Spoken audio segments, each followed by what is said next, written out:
If your spouse is an addict, if they have an untreated acute addiction, this could include a porn addiction. This could include a gambling addiction. This could include substances, opiates. It could include screen addiction where people just, they're misery stabilizers that have gone to such a high degree where they can't stop scrolling. They just cannot be present because they have an addict brain or a mind that is constantly seeking like dopamine hits and stimulation at the expense of authentic, real connection.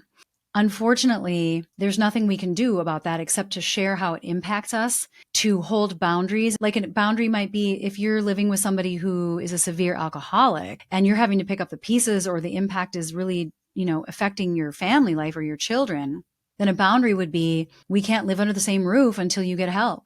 I love you unconditionally, but I'm not going to be under the same roof unconditionally. And it's okay to have boundaries. And if they really want to still be with you, sometimes a boundary is what they must have. Because if you're dealing with an addict mind, they're going to need to be in acute discomfort before they're going to want to get the help. That's the whole reason why the concept of rock bottom was developed.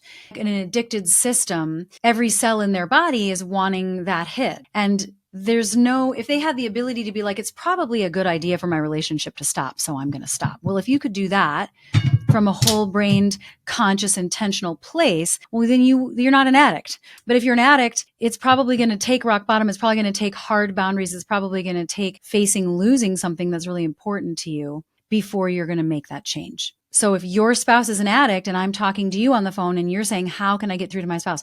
How can I turn around this marriage? How can I make a healthy relationship with my addicted spouse who won't get help? And my answer is, you've got a precondition and that has to be dealt with.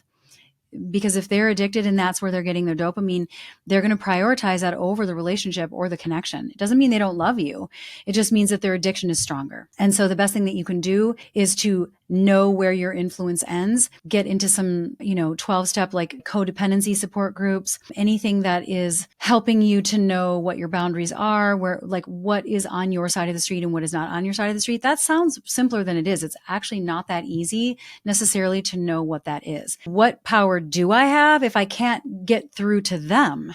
Then where's my power? Where's my boundary? That's what you have to figure out. And sometimes that's a process. And sometimes that requires individual work first or group work in the appropriate communities. And then once your spouse is ready and they are in recovery and they're going to meetings or they've been treated, well, then now we can heal. Now we can step back into the relationship.